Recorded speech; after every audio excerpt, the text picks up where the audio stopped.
First up, Jets at Falcons. We're just going to do a pick, and we're not going to do spread. Or do you want to do spread? No, let's just do the pick. Okay. Jets at Falcons. Toilet bowl.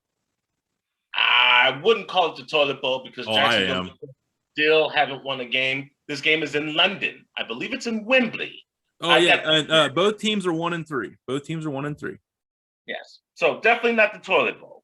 But I got the Jets. You got the Jets. Yeah. I'm going to go with Matt Ryan. He's been playing a little bit better last couple of weeks, so I'm going to go against you on that one. I know Wembley's a wild card. It's going to be a sloppy game. These games are never good. But, hey, good morning. You get to wake up and watch football. So I'm always on board with that. You do realize that Matt Ryan does not have Calvin Ridley or Russell Gage. I realize the Jets are the Jets, and that's my final answer. Touche. All right, this is actually a really intriguing matchup. Packers at Cincinnati. You know, you might think I'm crazy, but I'm down with the chili. I'm gonna pick Cincinnati. I think you're right. Burrow hasn't had that signature win, and he's played way more than deserving for it. And that defense, that Hawkinson signing they got from the Saints, he's showing to be a real Hendrickson. Yeah, Hendrickson. I knew it was son. I knew something like. I believe it might have Bates back at the safety position. Yeah, and T. Higgins is maybe back next. T. Higgins will be playing, so now you can't double team Jamar Chase. Yes, and you have T. Higgins, and you still have that. Taj. You see, you got that other guy called Taj Boyd, and then they got Joe Mixon, who's just running wild, and the Packers defense is sketch maget. So I'm gonna go with you. I think it's a perfect storm for Burrow to come out, and if the Browns and Bengals come out 4-1, people are going to go. People ain't going to like that narrative because those two teams are supposed to suck, and people are supposed to laugh at how bad they suck. So now who are they going to pick on? The Jets. Well, Baltimore would still be leading the division, but that would be something for Ohio to talk about. Yeah, well, we'll see. I don't know. We haven't got down to the Baltimore game. I think it's a layup. Lions at Vikings. I think we can both agree the Vikings should run, but Lions are due for they play hard enough. They play hard, but Vikings. Lions will come back late and lose by 4. All right.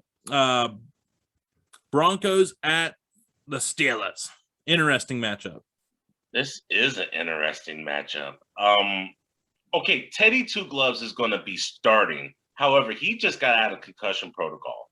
Have you seen Ben Roethlisberger lately? Trust me, I haven't missed a minute. and that offensive line is atrocious. They did nothing to address it. I said it all offseason. I told you at the Hall of Fame. I'm going to go with Denver. If with Bridgewater playing, he is playing for a contract. And you know how I am. These businessmen, NFL quarterbacks, they're going to get their money. Ben's getting already paid. I look at it like that. I think Bridgewater with, but Judy's still not in. They're 3-1 without Judy, by the way. Let's throw that out there. I'm with you. I mean, I hate to agree with you on it, but I ain't going to pick the Steelers. Nope, never. I don't care if it was against the 0-15 team and they were 15-0. They still lose. All right. Dolphins at the Buccaneers. Tampa. Really? Yeah, next. Saints at Washington. Both 2-2. I have the complete sentence winning this game. I have the Washington football team. Taylor Heineke is not as bad as people think. No. Terry McLaurin is a top 5 wide receiver, and I think this is the get-right game for the defense. Washington, I'm going to say this is a must-win. They go 2-3, the division's over. I mean, I don't see anybody making up the ground on Dallas minus another catastrophic injury that derailed last season. But yeah, I'm going to go with but I think I just think the Saints. I'm in the same boat as Heineke as a lot of quarterbacks.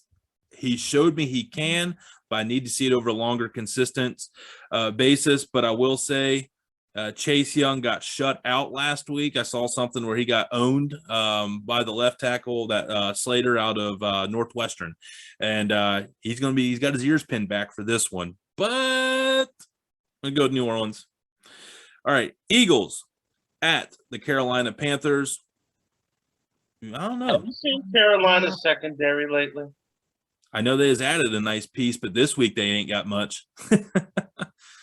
You don't need much. Chuba Hubbard out of Oklahoma State was drafted for a reason because McCaffrey can't stay healthy. Expect him to have a game busters game to make them think about maybe trading McCaffrey. Oh, I would have already traded him. Sam Darnold leads all running backs and quarterbacks with rushing touchdowns. And the Eagles defense, we could run through.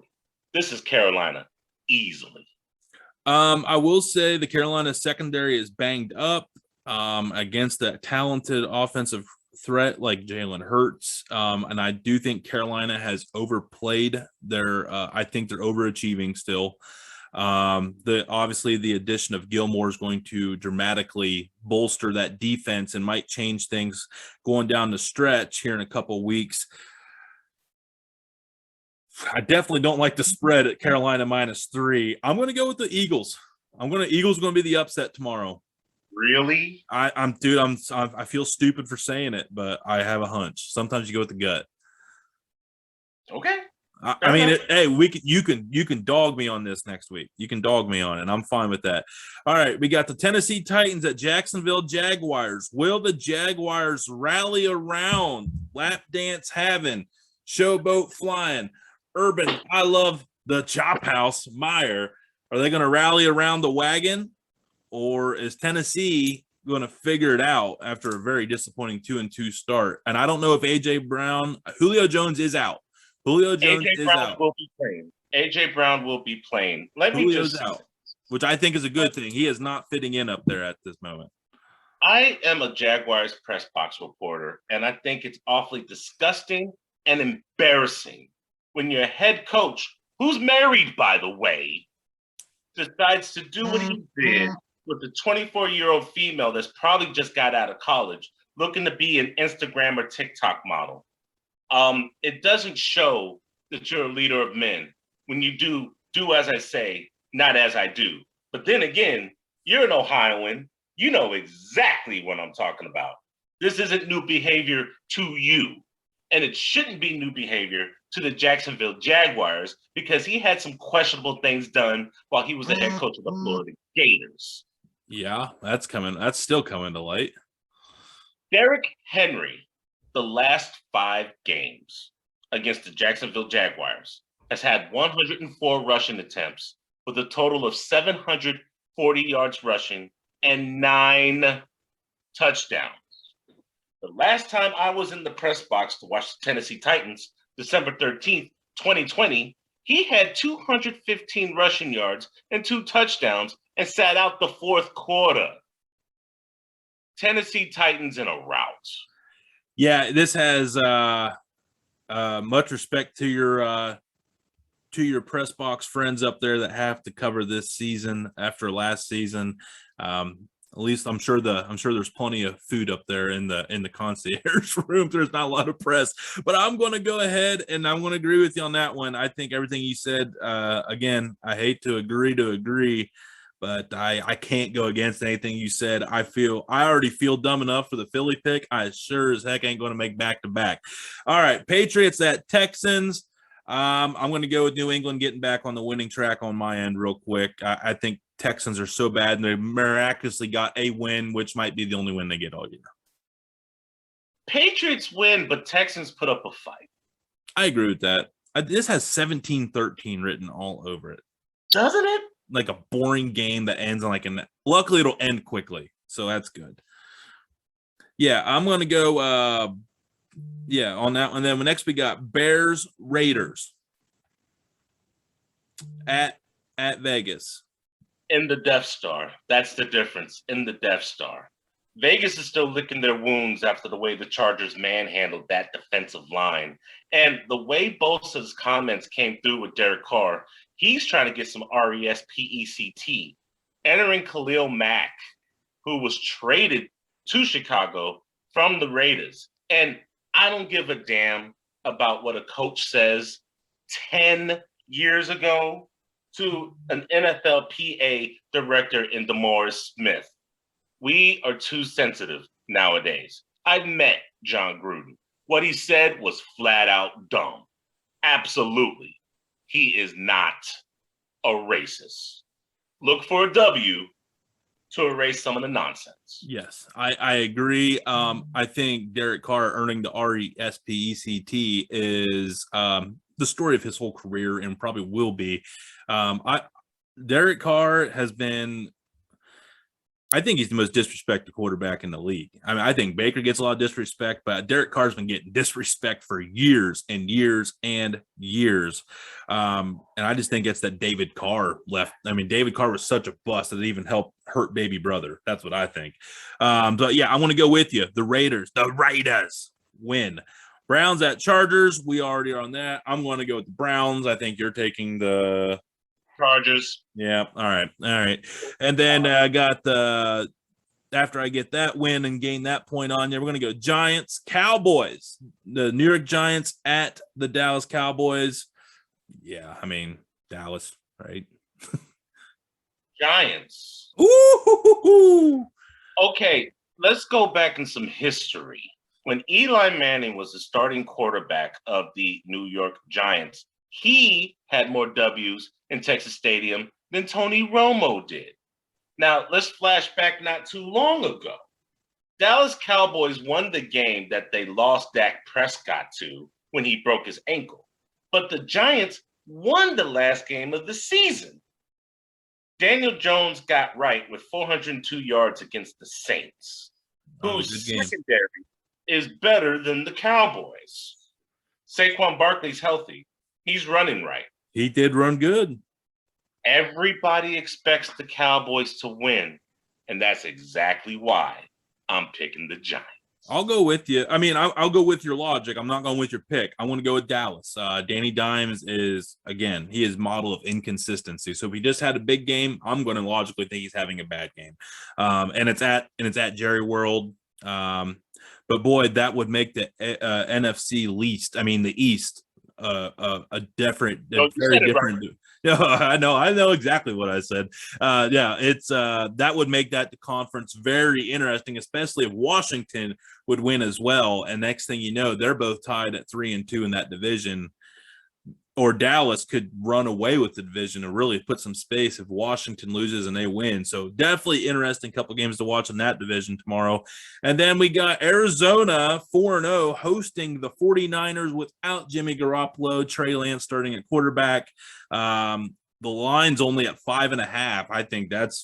I think this has Cardinals blowout written all over it because Lance is getting thrown into the absolute fire. Hey, first game starting will give you Arizona's defense, arguably a top 5 defense. Budda Baker and J.J. Watt, just to name a couple. And no security blanket to bail him out. George Kittle is doubtful for tomorrow's game. So you're going to tell me you're going to start a rookie quarterback and no tight end with a running game that's meh due to all of the injuries against the Arizona Cardinals? Cardinals all the way. Yeah, I can't believe that line's only 5.5. If I was able to do that in Ohio, I would hammer down. All right, game of the day. It definitely on paper you have the 3-1 Bills out on the road at Kansas City, and it's the primetime game. It's under the lights at Arrowhead. That place will literally be shaking and rocking up there. Kansas City, they got to win this. I think this is a must-win game for Kansas City. They go 2-3. People are going to really start questioning the validity and the run of this Kansas City Chiefs team. I don't think they have a say in the matter. In the AFC Championship game, they had a problem holding Stephon Diggs. Cole Beasley had a broken ankle, and the Bills didn't have a running game. Fast forward to week 5 of 2021. Zach Moss and Singletary have combined for 6 touchdowns. Stephon Diggs doesn't have to do all the work because now he has Emmanuel Sanders and a deep threat in Gabriel Davis. Dawson Knox has been the security blanket and the red zone threat that Josh Allen desperately needed. Oh, and by the way, Josh Allen's regressed. He's not hitting 71% of his completion. He's only hitting 68% of his completion. Ooh. I like Buffalo in every way, shape, and form. And Buffalo went out and got a 319-pound lineman just to guard Chris Jones. Pay attention to the trenches, because that's where they're going to win this game tomorrow. Buffalo. Buffalo's. I'm going Kansas City. I got to go against John. I want to say Buffalo. I could literally take a coin, flip it 10 times, and probably have a better chance of making a more. This is going to be a good old-fashioned dogfight. I think Buffalo's in a division where 3-2 is not going to really end the world for them. And players know this stuff. And I think Kansas City in that AFC West, with the Raiders looking solid, the Chargers looking solid. Yeah, it's a must win. I'm going Kansas City. Again, we might be laughing at me on it, but I think Kansas City at home, prime time. You got Patty Mahomes, Super Bowl champion, in a must win game. I'm going with it. I'm going with it. You're gonna have a lot of L's against me next week, bro. Nah. I feel good. You're gonna be kissing the ring whenever the Eagles pull it out there. Okay. All right. So we got one more game here. Monday Night Football. Anything can happen on Monday Night Football. Carson Wentz has really yet to have a good game. He's had it against the Dolphins, but that doesn't really count. But they call him double sprained ankles on the Pat McAfee show because he sprained not once but 2 ankles. I still don't know how that happened. But they're at Baltimore. Baltimore's a 7-point favorite on this. It's at Baltimore. Don't do it. Don't do it. I know you may not like them, but even you're not dumb enough to pick against them. Yeah, I wouldn't. I don't think they cover the spread. I'll leave it at that. But and straight up, I'm going to go with the Ravens. 7 points on Monday Night Football. And here's the thing. The Colts defense is solid, and that could make that game interesting if they can force a couple turnovers. They can win. They won't, but they can. El Freaky Show. Did you happen to pay attention what that running back did to the Denver Broncos secondary?